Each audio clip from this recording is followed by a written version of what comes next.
Dios les bendiga, hermanas y hermanos.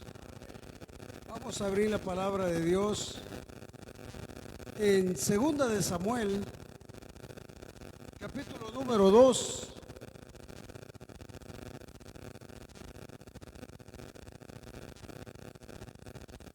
Y antes de leer la palabra, oramos al Señor. Padre, le damos gracias por su infinito amor y misericordia para cada una de nuestras vidas.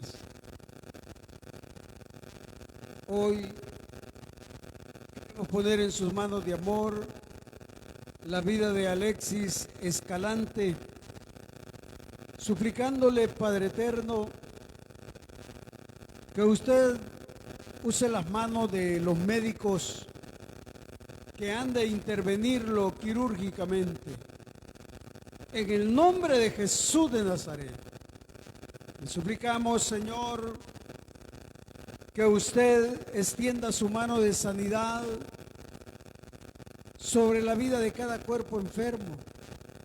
Resistimos todo cáncer de tiroides, cáncer de mama, cáncer de próstata, en el nombre de Jesús de Nazaret. Toda insuficiencia renal, toda presión arterial, toda diabetes tipo 2, Señor, la resistimos en el nombre de Jesús de Nazaret, suplicándole, Señor, que su mano de sanidad esté sobre cada cuerpo enfermo, que usted esté, Señor, dando buen ánimo para la gloria de su nombre.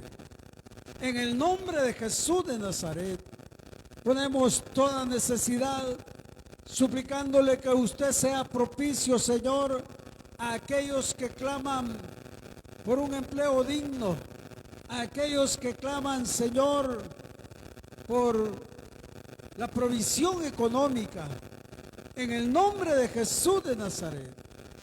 Hoy le suplicamos, Padre eterno, que a través de su palabra seamos enteramente edificados. En el nombre de Jesús de Nazaret, porque le damos gracias, Señor. Amén y amén. Segunda de Samuel, capítulo número 2, y leemos del versículo número 8 al versículo número 11. Dice la palabra: pero Abner, hijo de Ner, general del ejército de Saúl, tomó a Is-Boset, hijo de Saúl, y lo llevó a Manaim, y lo hizo rey sobre Galaad, sobre Jesurí, sobre Jezreel, sobre Efraín, sobre Benjamín y sobre todo Israel. De 40 años era Is-Boset, hijo de Saúl, cuando comenzó a reinar sobre Israel, y reinó 2 años. Solamente los de la casa de Judá siguieron a David, y fue el número de los días que David reinó en Hebrón sobre la casa de Judá, 7 años y 6 meses. Amén. Gloria a Dios. Puede sentarse, hermano. Al leer esta porción de la Escritura, quiero que pensemos en cuál debe de ser la conducta de un creyente. ¿Cuál debe de ser la conducta de un creyente? Y leíamos la última vez que David se había pasado donde los filisteos huyendo de Saúl, y que el rey Aquis le había dado que David viviera en Siglac. Se iba a enfrentar el ejército de Saúl contra el ejército de los filisteos, Y los 5 príncipes de los filisteos pasaban lista a su ejército. Pero en la retaguardia del ejército de los filisteos se encontraba David y sus valientes acompañando al rey Aquis.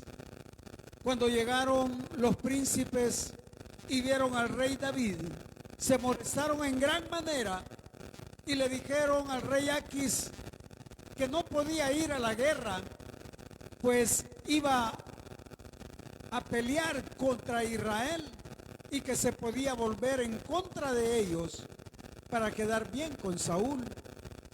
Por lo tanto, le dicen que se regrese a Siglag.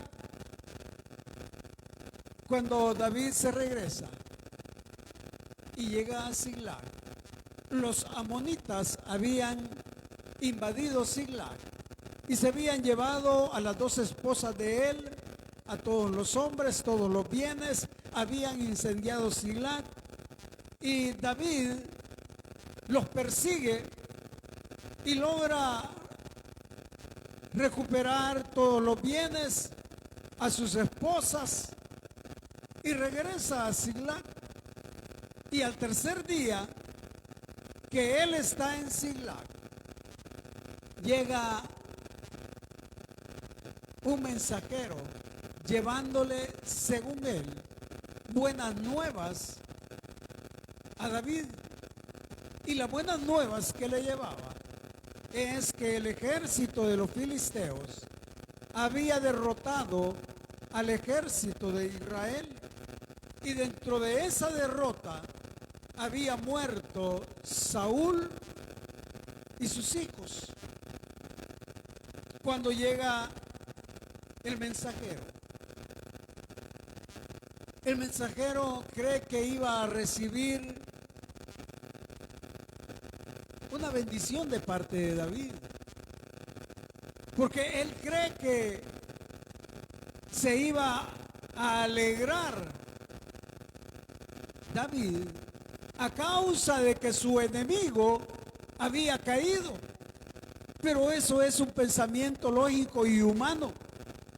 Pero la conducta de un verdadero creyente es diferente.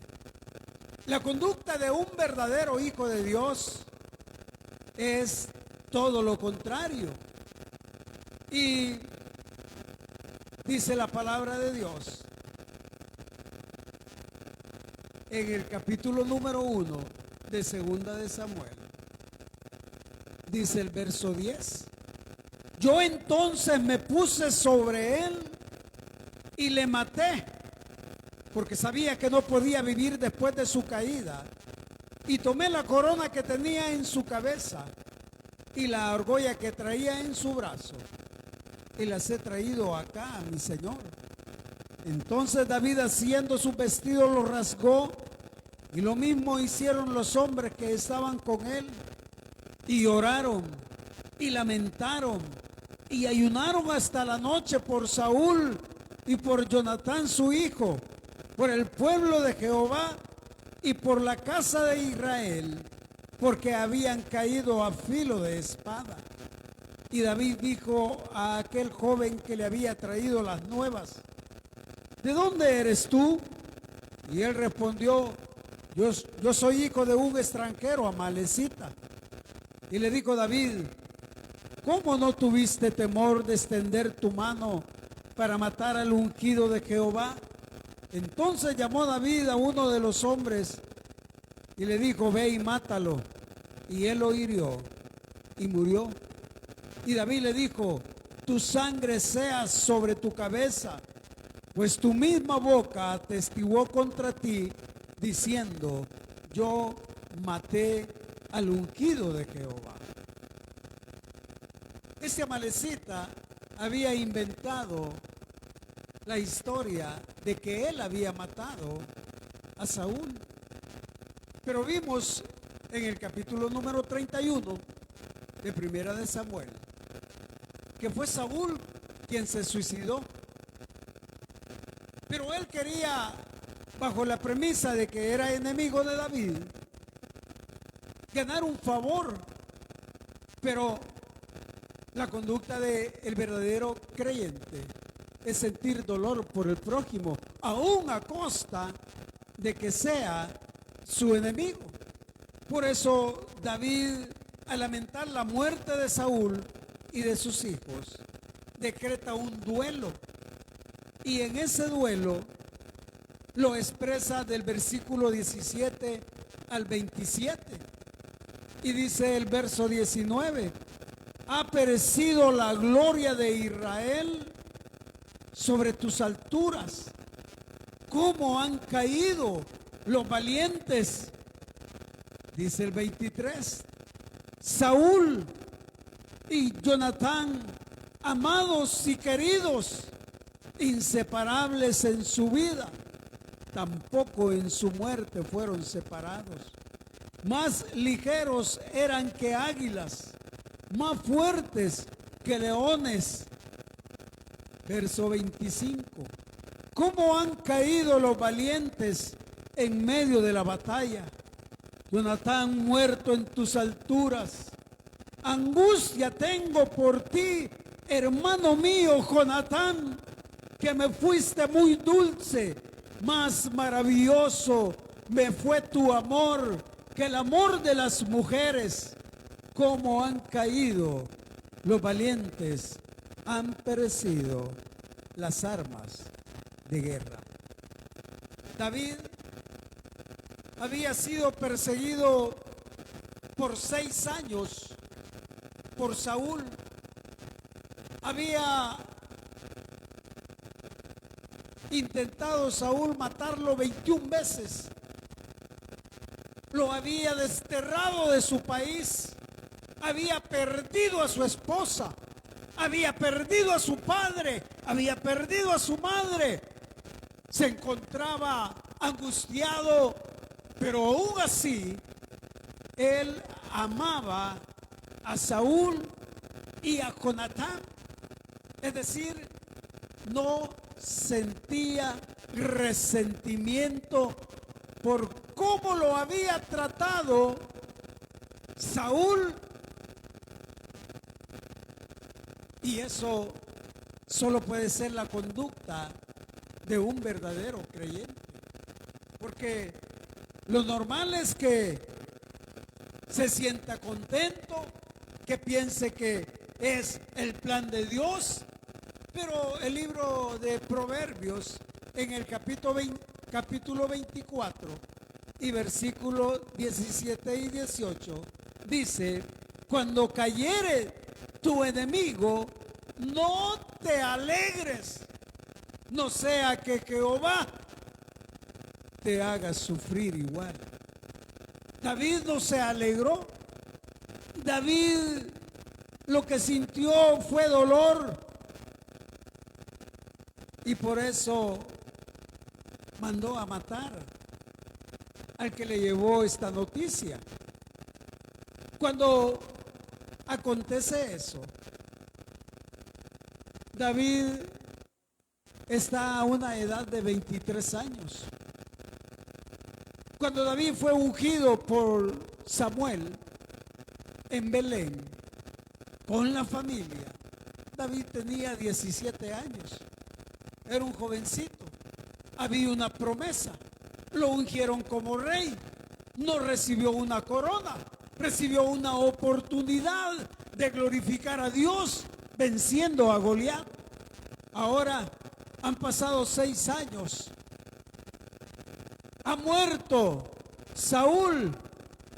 Y ahora dice la palabra de Dios que los de Judá, los de la tribu de Judá, de la cual era David, dice el capítulo 2, versículo 4: y vinieron los varones de Judá y ungieron allí a David por rey sobre la casa de Judá. Y dieron aviso a David diciendo: los de Jabes de Galaad son los que sepultaron a Saúl. Acá se empieza a cumplir el plan de Dios, en el sentido de que de la tribu de Judá habría de salir el león, el Mesías. Y ahí ungen a David por rey en Hebrón. Hay una monarquía, pero una monarquía regional. Una monarquía, decíamos, que era la estructura política y gubernamental, pero en este caso regional, porque solo es para la tribu de Judá. Porque las demás tribus estaban alineadas con Saúl, pero Saúl ya murió. Pero aquí es donde muchas veces el enemigo usa la vida de personas para querer estropear el plan eterno de Dios. Y usa a Abner. Dice la porción que leímos al inicio.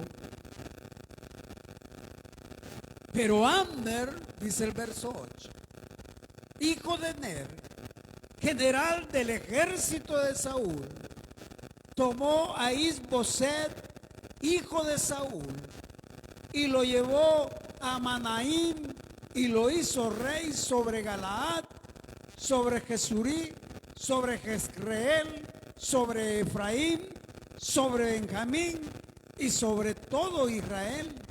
De 40 años era Isboset, hijo de Saúl, cuando comenzó a reinar sobre Israel, y reinó 2 años solamente.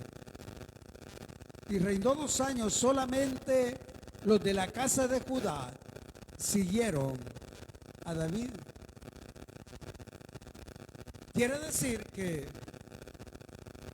Abner, temiendo ser despedido de su privilegio como general del ejército de Israel, viene y toma a Isboset y lo pone como rey de Israel. Entonces se divide el reino: Judá con David, Israel con Isboset. Pero lo que acontece es que el general de David era Joás. Y si David reinaba, Abner quedaba fuera. Abner, para proteger su posición, nombra a Isboset. Y cuando nombra a Isboset, entonces el plan de Dios se frena. Pero ¿cuál es la conducta de un verdadero creyente? Bueno, la conducta de un verdadero creyente es que si quieren estorbar mis expectativas dentro de la obra, pues se las van a ver conmigo.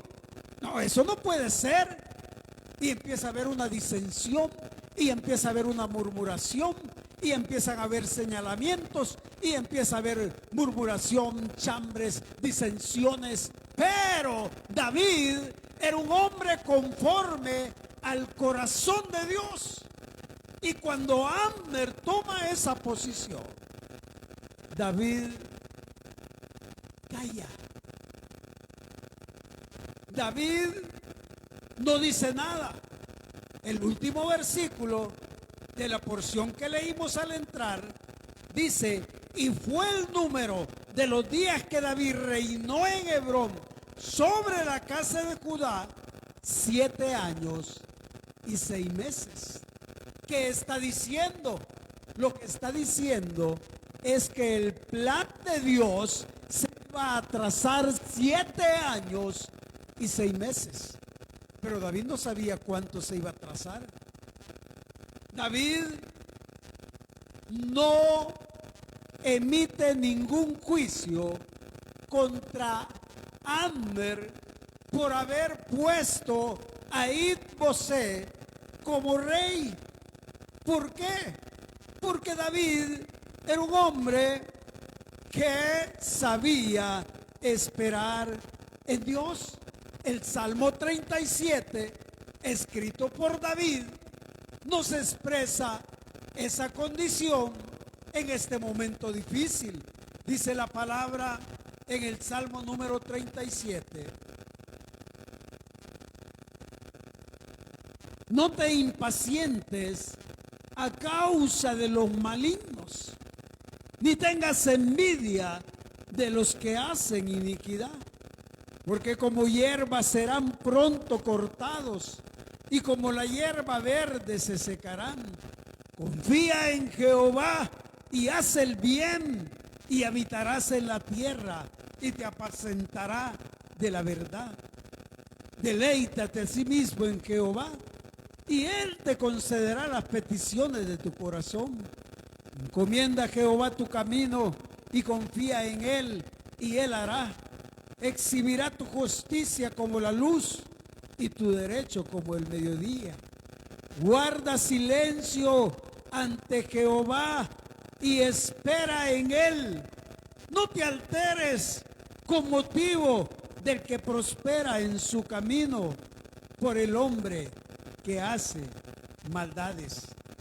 David no abrió su boca. David supo esperar. David no se promovió ante Dios, porque muchas veces cuando acontecen estas situaciones, el creyente lo que hace es promoverse delante de Dios y de los hombres. El reino estaba dividido, pero David no estaba dividido. David sabía en quién confiaba. David sabía que Dios es justo. David sabía que Dios peleaba su causa. David no dijo nada contra Abner, y Abner divide el reino. Se vuelve una guerra civil entre el ejército de David y el ejército de Isboset. Se van a la guerra, y dice que David en su ejército tenía a Joás, a Abisaí y a Asael. Y estos tres hermanos eran valientes, pero Asael era tan ligero de pies como una gacela del campo, dice el versículo 18 del capítulo 2. Y cuando van a la guerra, los de David vencen a los de Saúl. Y Asael era obstinado. Y Asael pone la mirada en Abner y quiere matar a Abner, y lo persigue a Abner con ganas de exterminarlo. Era tan rápido que iba pero a prisa detrás de él. Y Abner se voltea y le dice: detente. Toma cualquiera de la derecha o de la izquierda y toma sus despojos, porque no quiero matarte, no quiero herirte, le dice. ¿Cómo voy a estar delante de Joás? Porque tanto Joás como Abner eran hombres de guerra tremendos. Pero no entendió Asael. Y el problema de Asael en su obstinación es que siguió a Abner, y cuando lo siguió tan cerca, Abner se paró de repente en seco y le hizo con su espada hacia atrás y lo traspasó por la quinta costilla, y salió la espada de Abner atravesando el cuerpo de Asael. Dice la palabra de Dios, verso 19: y siguió Asael tras de Abner, sin apartarse ni a derecha ni a izquierda. Y miró atrás Abner y dijo: ¿no eres tú Asael? Y él respondió: sí. Entonces Abner le dijo: apártate a la derecha o a la izquierda y echa mano de alguno de los hombres y toma para ti sus despojos. Pero Asael no quiso apartarse de él. Y Abner volvió a decir a Asael: apártate de en pos de mí. ¿Por qué he de herirte hasta derribarte? ¿Cómo levantaría yo entonces mi rostro delante de Joab tu hermano? No queriendo él irse, lo hirió Abner con el regatón de la lanza por la quinta costilla, y le salió la lanza por la espalda, y cayó allí y murió en aquel mismo sitio. Y todos los que venían por aquí, por aquel lugar donde Asael había caído y estaba muerto, se detenían. Joab y Abisai, sus hermanos, quisieron vengar su muerte, pero se detuvieron y se fueron cada uno por su camino. De los de David murieron con Asael 20, pero de los de Isboset murieron 360. Estaban desangrándose porque había un reino dividido. David no podía establecer su monarquía porque era regional, y para establecer una política gubernamental tenía que ser unificada, porque esa era la voluntad de Dios. Pero Abner había sido un tropiezo en el plan de Dios. Dice la palabra que hubo guerra entre la casa de Saúl y la casa de David, pero David se iba fortaleciendo y la casa de Saúl se iba debilitando. Y Isboset tuvo problemas con Abner, porque Saúl tenía una concubina llamada Rispa, y viene Isboset, que era sobrino de Abner, y le dice: tú te has metido con la concubina de mi padre, con Rispa. Pero Saúl ya estaba muerto. Rispa era concubina, pero era viuda. Pero el problema es que llevaba una connotación política y de poder. Todo aquel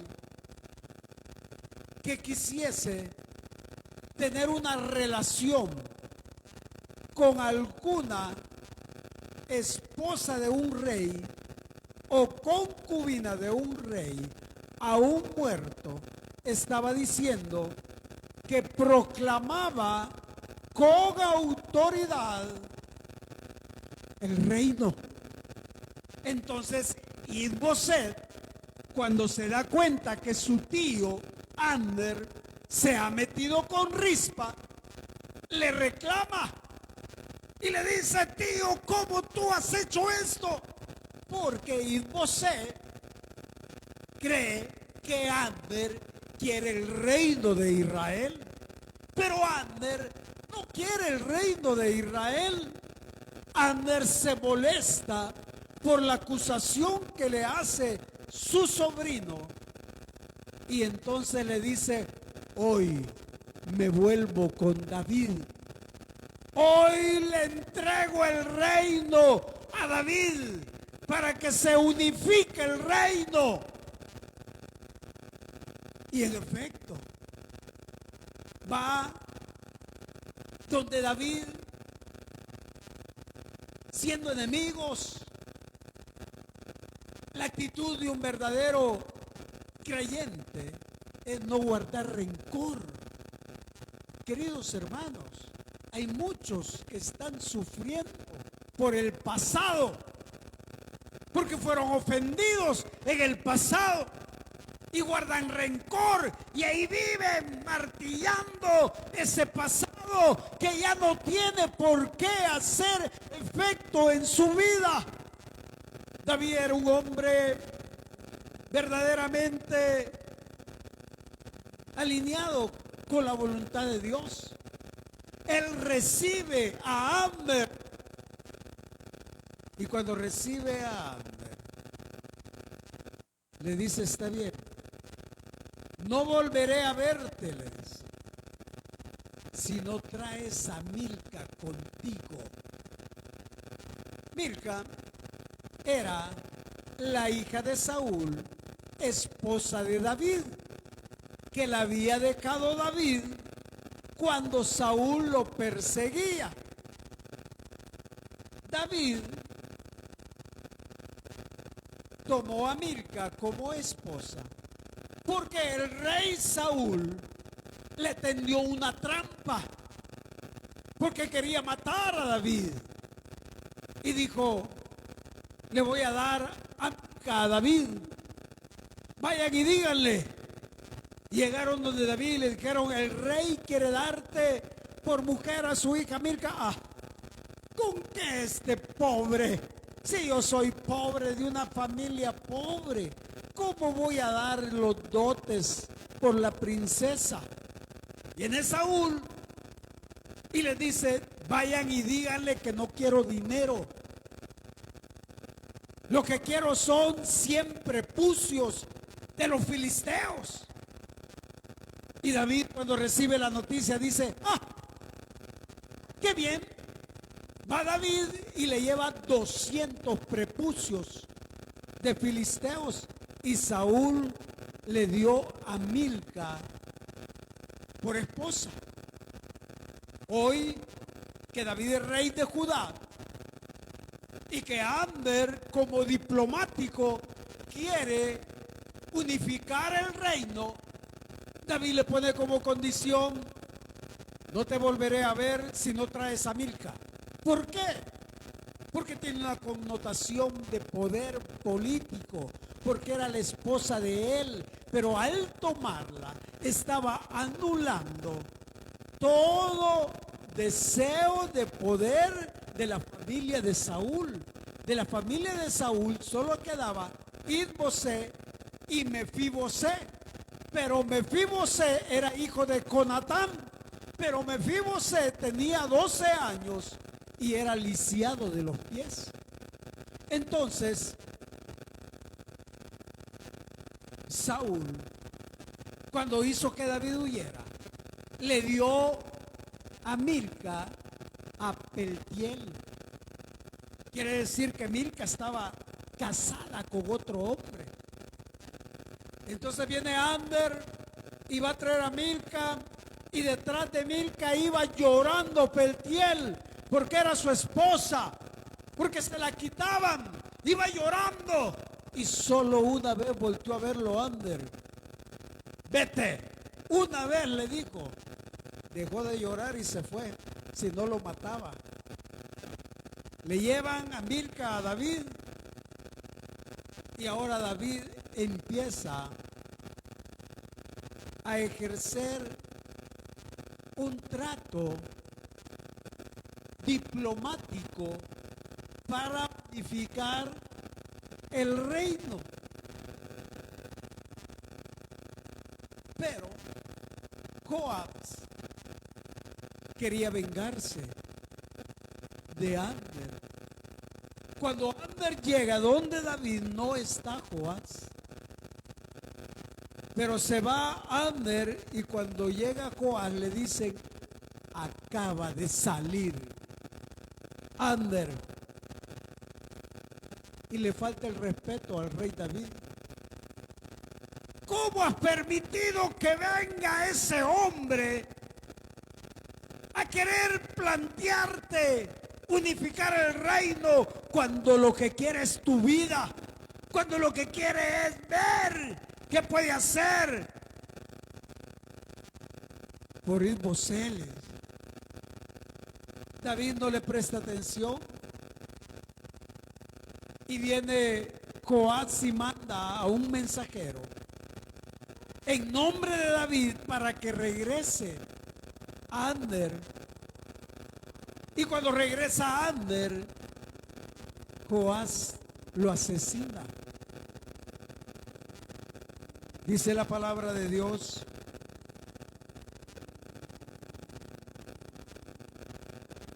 en el capítulo número 3, versículo número 27. Y cuando Abner volvió a Hebrón, Joab lo llevó aparte en medio de la puerta para hablar con él en secreto. Y ahí, en venganza de la muerte de Asael, su hermano, le hirió por la quinta costilla y murió. Cuando David supo después esto, dijo: inocente soy yo y mi reino delante de Jehová para siempre de la sangre de Abner, hijo de Ner. Y maldice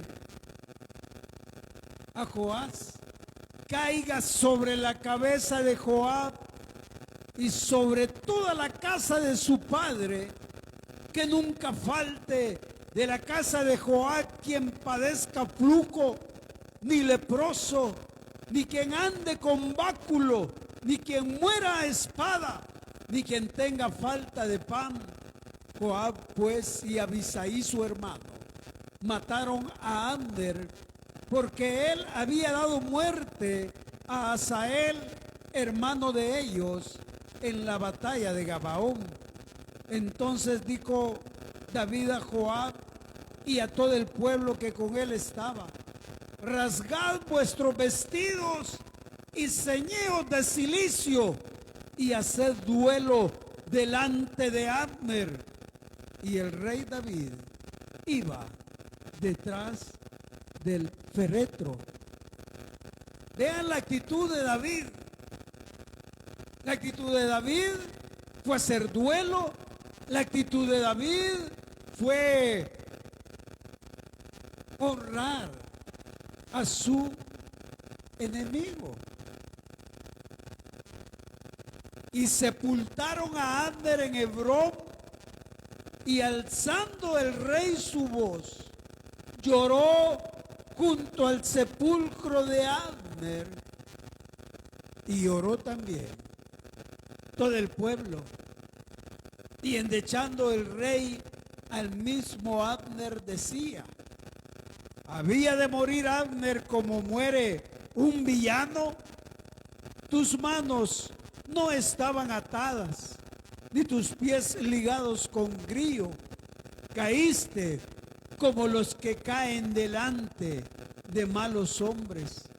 Y todo el pueblo volvió a llorar sobre él. Entonces todo el pueblo vino para persuadir a David que comiera antes que acabar el día. Mas David juró diciendo: así me haga Dios y aún me añada, si antes que se ponga el sol gustare yo pan o cualquier otra cosa. Todo el pueblo supo esto y le agradó, pues todo lo que el rey hacía agradaba a todo el pueblo. Y todo el pueblo y todo Israel entendió aquel día que no había procedido del rey el matar a Abner, hijo de Ner. También dijo el rey a sus siervos: ¿no sabéis que un príncipe y grande ha caído hoy en Israel? Y yo soy débil hoy, aunque un rey. Y estos hombres, los hijos de Sarbia, son muy duros para mí. Jehová dé el pago al que mal hace conforme a su maldad. ¿Qué está diciendo? está diciendo que no podía establecer justicia en ese momento difícil de transición de gobierno, porque se hubiera vuelto otra guerra civil, y que se lo dejaba en las manos de Dios la venganza sobre Joás y su hermano. No era él. La actitud de David cuando muere Abner, sucede que primero se generó un duelo por él, segundo se debilitó y entró en temor Is-Boset, y tercero entró en temor todo Israel, porque Abner era la carta de presentación para defenderlos a ellos. Entonces, al entrar Is-Boset en ese temor, él tenía 2 sicarios, como muchos reyes lo tenían. Tenían bandas que iban a los pueblos cercanos, robaban, y estos 2 hombres eran malos. Y estos pensaron para sí: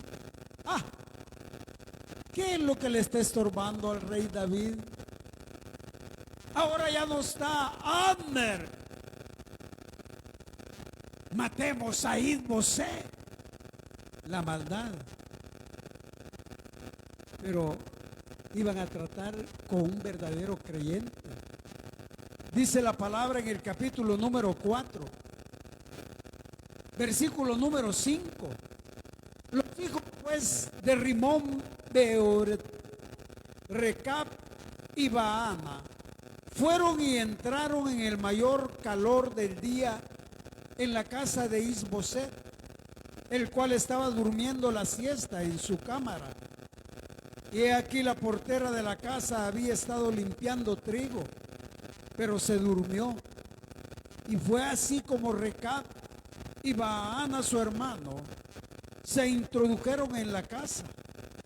Cuando entraron en la casa, Is-Boset dormía sobre su lecho en su cámara, y lo hirieron y lo mataron y le cortaron la cabeza. Y habiéndola tomado, caminaron toda la noche por el camino del Araba y trajeron la cabeza de Is-Boset a David en Hebrón, y dijeron al rey: he aquí la cabeza de Is-Boset, hijo de Saúl tu enemigo, que procuraba matarte, y Jehová te ha vengado hoy a mi señor el rey de Saúl y de su linaje. Estos 2 hombres malvados pensaban recibir una recompensa del rey David, porque estaban quitando de en medio a su enemigo. Pero David no era un hombre incrédulo, era creyente. Era un hombre que descansaba en Dios. Era un hombre que sabía que las promesas de Dios se establecen progresivamente. Cuando Dios le prometió a Abraham que iba a tener un hijo, se lo dio 25 años después. Se lo prometió cuando tenía 75 años. Isaac nació cuando Abraham tenía 100 años. Se desesperó, sí, y por eso tuvo un hijo con Agar llamado Ismael, porque las promesas de Dios las da, pero se cumplen en el tiempo de él. Y David había entendido que Dios es soberano y que nosotros no podemos ayudarle a Dios. Cuando Dios utilizó a Moisés, Moisés lo quiso hacer a su manera, pero fue 40 años después que lo volvió en un libertador. Es decir, Dios obrando a su manera. Y dice la palabra en el verso número 9. Y David respondió a Recab y a su hermano Baana, hijo de Rimón de Orotita, y les dijo: vive Jehová, que ha redimido mi alma de toda angustia. Y cuando uno me dio nuevas diciendo: he aquí Saúl ha muerto, imaginándose que traía buenas nuevas, yo le prendí y le maté en Siglag en pago de la nueva. ¿Cuánto más a los malos hombres que mataron a un hombre justo en su casa y sobre su cama? Ahora pues, ¿no he de demandar yo su sangre de vuestras manos y quitaros de la tierra?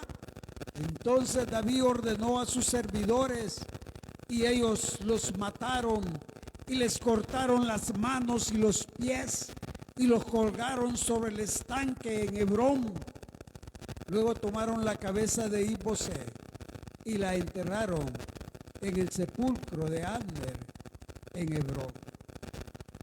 ¿Qué es lo que aconteció? ¿Por qué le quitaron las manos? Porque con las manos asesinaron a Is-Boseth. ¿Por qué le quitaron los pies? Porque con los pies se apresuraron toda una noche para llevarle la cabeza de Is-Boseth a David. ¿Y qué quería decir cortarle las manos y los pies? Quería decir que ellos eran traidores. Y por eso los pusieron en el muro de Hebrón. David era un hombre recto. Y ahora ya no estaba Saúl. Ahora vienen los ancianos de Israel para establecer un convenio de unificación del reino. Pero leímos que Is-Boseth reinó 2 años. Quiere decir que ese proceso para unificar el reino duró 5 años. Aquí en la palabra parece como que fue continuo después que mataron a los sicarios. Y aparece en el capítulo 5, versículo 1. Vinieron todas las tribus de Israel a David en Hebrón y hablaron diciendo: henos aquí, hueso tuyo y carne tuya somos. Pero parece que fue inmediatamente después. No, pasaron 5 años. ¿Por qué? Porque David tenía 17 años cuando fue ungido en Hebrón. Tenía 23 años cuando fue ungido en Belén. Tenía 23 años cuando fue ungido en Hebrón, en Judá. Y ahora que se aproxima esto, han pasado 7 años. David iba a tener 30 años. Dice la palabra en el verso número 3. Vinieron pues todos los ancianos de Israel al rey en Hebrón, y el rey David hizo pacto con ellos en Hebrón delante de Jehová, y ungieron a David por rey sobre Israel. Era David de 30 años cuando comenzó a reinar, y reinó 40 años. En Hebrón reinó sobre Judá 7 años y 6 meses.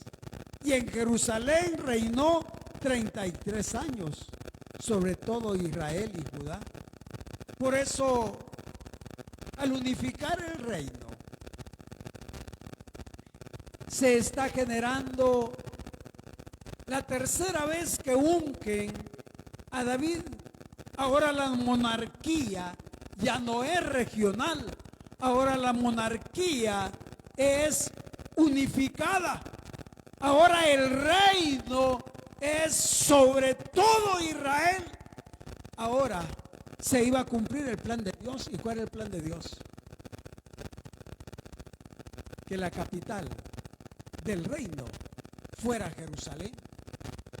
Ahora la política David dice, necesito una capital. Está Hebrón, está Belén, está Gilgal. No, Dios le dice, la capital es Jerusalén. Ah, pero está tomada por los jebuseos. Era una fortaleza. No podía entrar. Era imposible humanamente. Pero Dios, dirigiendo a David, David dice, voy a la fortaleza. David no tenía topes. David era un hombre que confiaba en Dios, un hombre que tenía fe en Dios, un hombre optimista, entusiasta, persuadido de que para Dios no hay nada imposible. Y Dios había establecido Jerusalén. Por eso en Apocalipsis dice, y vi la nueva.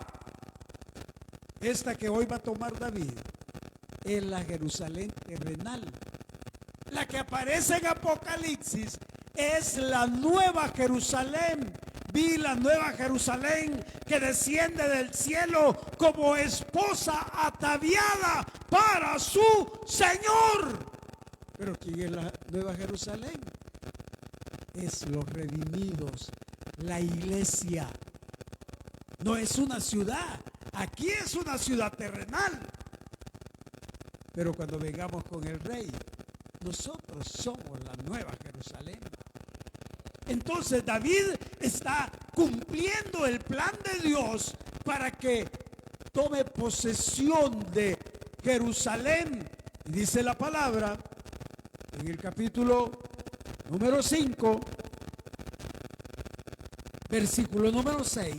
Entonces marchó el rey con sus hombres a Jerusalén contra los jebuseos que moraban en aquella tierra, los cuales hablaron a David diciendo, tú no entrarás acá, pues aún los ciegos y los cojos te echarán. Queriendo decir, David no puede entrar acá. Pero David tomó la fortaleza de Sión, la cual es la ciudad de David. Y dijo David aquel día, todo el que hiera a los jebuseos, suba por el canal y hiera a los cojos y ciegos, aborrecidos del alma de David. Por esto se dijo, ciego ni cojo no entrarán en la casa. Y David moró en la fortaleza y le puso por nombre la ciudad de David y edificó alrededor desde Milo hacia adentro.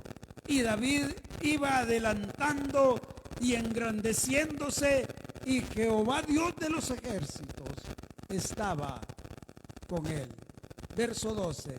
Y entendió David que Jehová le había confirmado por rey sobre Israel y que había engrandecido su reino por amor de su pueblo Israel. Termino con esto. Un joven insignificante. Un joven de una familia insignificante. Un joven de bajo perfil. Desapercibido. Fuera de la monarquía. Es el que escogió Dios. Y humanamente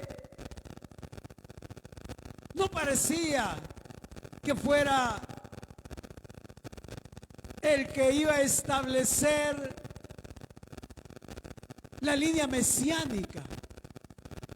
Porque ahora que está unificada la monarquía, es decir, un gobierno político, militar, teocrático, bajo la voluntad de Dios, ahora David va a establecer la política religiosa que le va a dar vida al Mesías. Amén. Nos damos cuenta cómo la conducta de un verdadero creyente es saber esperar en Dios, no guardar rencor, amar a su prójimo, amar a su enemigo, no establecer prejuicios y saber que Dios tiene control de todo lo que acontece alrededor de nuestra vida. Amén. Oramos al Señor. Padre, le damos gracias porque a través de su palabra comprendemos que usted es soberano, que todo, Señor, está bajo su control, que no hay nada que se da por casualidad. Hoy queremos suplicarle, Padre eterno, que sea su Espíritu Santo ministrando nuestras vidas, para que podamos, Señor, ser hacedores de su palabra. Que nuestro estilo de vida esté sustentado en su voluntad. Que podamos, Señor, ser hombres y mujeres que guardamos su palabra. En el nombre de Jesús de Nazaret. Señor, gracias por hablar a nuestras vidas y por manifestar, Señor, cómo obra usted en la vida del ser humano. Esta mañana yo quiero hacer una invitación. Si hay alguien en medio nuestro que quiera reconciliarse con el Señor, hoy es una buena mañana.